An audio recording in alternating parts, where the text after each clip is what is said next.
Harka fuudhee akka waltan kabajamuuf jaalatamu ta'uu taasifamuu kan digital miidiyaa oduu guyyaa irratti kana qabannee isiniif dhiyaannee jira. Oduu irraa kan isinitti himu waan obsaalee to'anii oduu hanya jalqaban. Komishinii mirga namummaa Itoophiyaadhaa tajaajila namummaadhaa gahaa argachaa hin jirru jedhee jira. Dabalata oduu kanaatiif Samir Jootee akka itti aanutti nuuf qindeessa. Buqqaatonni biyyattii keessatti argaman rakkoo siyaasa dinagdee garagaraatiif saaxilamuu fi tajaajila namummaa gahaa argachaa akka hin jirre ibsame. Koomishiniin mirga namummaa Itoophiyaa gabaasa waggaa guutuu onkololeessa 20 bara 2023 baaseen Itoophiyaa keessatti namoonni qeerraa buqqifaman keessaa gara 80 kan ta'an sababa rakkoo nageenyaatti eeruudhaan buqqeensi itti fufaa jiraachuu furmaanni waaraatiis akka kennamuu fi qabuu fi walitti bu'iinsi karaa nagaanii kamuu akka qabu dabalee ibseeti.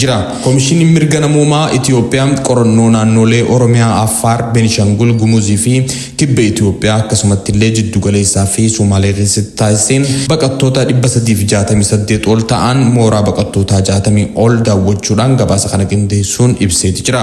Baqattoonni kunneen rakkoo akkaataa galmee qabiinsa sanada nageenyaa fi tasgabbii mirgaan socho'uu dubartootaa fi daa'immanii akkasumattis manguddoo dabalatee mirgi gargaarsa namummaa argachuun furmaata waaraa argachuu akka qabu ta'uu ibseeti jira. Garee fi namoota dhuunfaa jiraattota bakka jireenya idilee isaanirraa buqqaasanii lubbuu namaa balleessan, qabeenya barbadeessan akkasumattis miidhaa qaamaa geessan irratti tarkaanfiin itti gaafatamummaa fi olaantummaan seeraa akka fudhatamuu fi mirgi buqqaatotaa akka kabajamuus gaafateeti jira. Kana malees sirni galmee buqqaatotaa fi sanada argachuu wal qabatee rakkoon akka jiru eeruunis deeggarsa buqqaatotaa godhamuu irratti dhiibbaa geessiseera jedhameeti jira. Gama biraatiin maatiin tokko da'oo meetira 4 ta'u keessa waluudhaan jiraachuu isaanirraa kan ka'e dubartootaa fi daa'imman balaadhaaf saaxilamuu isaanii koomishiniin mirga namummaa Itoophiyaa yaaddoo qabu ibseeti jira. Mootummaan deeggarsa namummaa gahaa ta'ee nyaata, bishaan, bakka jireenyaa fi tajaajila fayyaa qulqullinaa fi barnootaa fi tajaajila hawaasummaa barbaachisoo biroo guutumaan guututti baqattootaaf hatattamaan akka kennuus gaafataniiti jiran.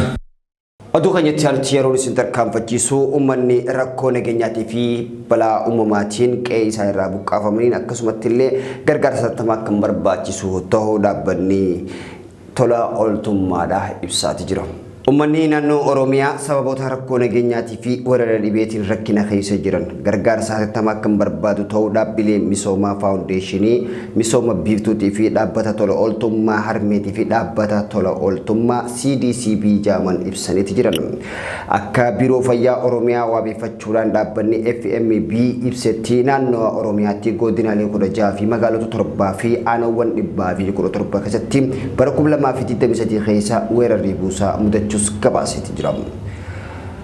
Weerarri buusaa godinaalee lixaa fi qellama Wallaggaatti hammaataa waan ta'eef uummata jiraattota Wallaggaa lixaa keessaa harki 70 fi qellama Wallaggaa harka 60 ta'uu buusaadhaaf saaxilamee jiraachuu isaatis argameeti jira. Godina Wallaggaa lixaatti namoonni 222 dhibichaan shakkaman keessaa hagayyaa barkuma hanga fulbaraatti kan qorannoo taasisan keessaa 128 kan ta'an ammoo dhibeen irrattis argamus ibseeti jira. Akkasumas godina Qellamaa Wallaggaa baatti namoonni 51 akka ta'an dhukkubsichaan qabamaniiti jiran. Irra caalaan namoota dhibeedha buusaatiin kan qabaman caalatti balaa uumamaatii fi akkasumas godina Qellama Wallaggaa keessatti akkasumatti illee lixa Oromiyaa caalatti kan waraanaa fi akkasumas balaa uumamaatii fi akkasumatti illee dhibee buusaatiin hanqina xaa'ootii wal qabate mudannoo kana hundaan kan rakkina isaan saaxile ta'uu kanaaf gargaarsi hatattamaa kan isaan barbaachisu ta'uu dhaabbileen waliigala gargaarsa misoomaa namummaatiif gargaarsa taasisan waamichaas taasisaniiti jiran.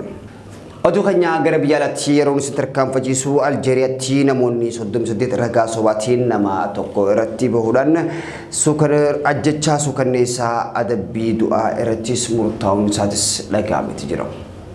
Manni murtii Aljeeriyaadhaa namoota 38 namni dhuunfaadhaan tokko balaa ibiddaa bosona qabsiise jechuudhaan odeeffannoo dogoggoraa haala suukanneessaan ajjeesan irratti murtoo du'aa murteessee ibseeti jira. Aljeeriyaan kutaa bulchiinsa Kaabaliyaa jaamutti bara faranjoota bara 2020 kabbaatii hagayyaa balaa ibiddaa bosona cimaa mudateeti ture. Wayita balaan kun mudateetti jiraattonni naannichaa ibidicharraa dhaamsuudhaaf maloota adda addaattis fayyadamaati turan. Kana hordofee namni dhuunfaadhaan Diijaamal Baan Ismaa'il Jaamuu ibidichaan dhaamsuudhaaf namoota dhamaan turan irratti makamuudhaan tattaaffii taasisaa ture. haa ta'u malee namni qajeelummaadhaan dhamsaa ture kana haala hin yaadamneen namoonni itti baay'atanii ibiddicha siitu qabsiise jechuudhaan reebichaa fi haala suukanneessaatiinis ajjeesanii turan. Namni kun odeeffannoo dogoggoraan nama kana ibiddaatu siitu qabsiise jechuudhaanis ajjeese jechuudhaanis BBCnis waggaa dabaree kana isaas gabaasee ture.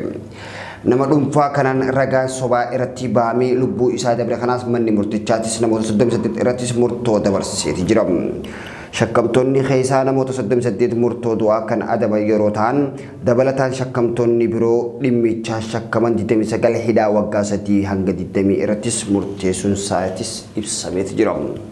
Haa ta'u malee murteen akkanaa kun biyyoota Afrikaa keessatti ragaa dogoggoraatiin ajjechaa lubbuu namaa dabreef ragaadhaaf mana murtiitti dhiyeessaa turuunis haalaan eebbootti harkifamaa ta'uunis ni dubbatama. Tole gaazexaa keenya oduu keenya xumuraatiin pirezidaantiin Faransaay Emmanuel Macron gara Israa'elitti imaluun isaanis dhagahamee jira. Kaayyoon Macron garasitti imaluutti kan taasisaniif haala waldhabbii yeroo ammaa tana Hamaasii fi Israa'el gidduutti lola gaggeeffamaa jiruun qondaaltonni akka UK akkasumatti illee pirezidaantiin Ameerikaa achittis imaluu isaaniitti wal qabatee yeroo sadaffaatiif ammaan tana Faransaay achittis rakkabanii jiraachuun isaanis dhagahamee jira. Dabalatuu kanaatiif sabir jootee akka itti artuuf qindeessa.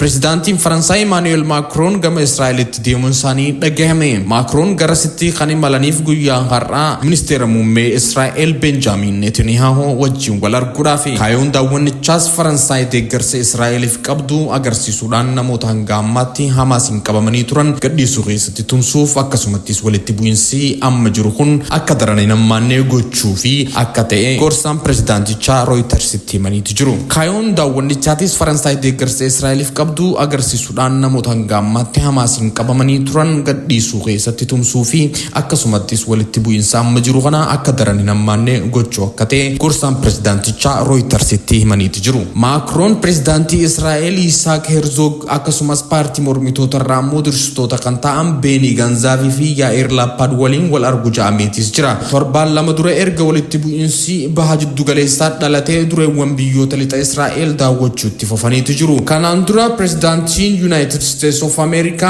Joe Biden akkasumas ministeerri muummee UK Rishi Sunak Israa'el daawwataniiti jiru. Tole daawwattoota keenya oduu keenya biyya keessaa biyya alaa qaban isin dhiyaanne har'aaf hangaluma hanga oduu biraatti wal garuu kan nagee walitti dhaamanu ta'a. Oduu kanaan kan isin faana ture Anwar Saaduu hanga ogummaa kaameraatiin Salah Abdul Hakim Toon isin faana ture. Afran qaloo diijitaal miidiyaa daawwachuu keessatti isinis galata qabdan.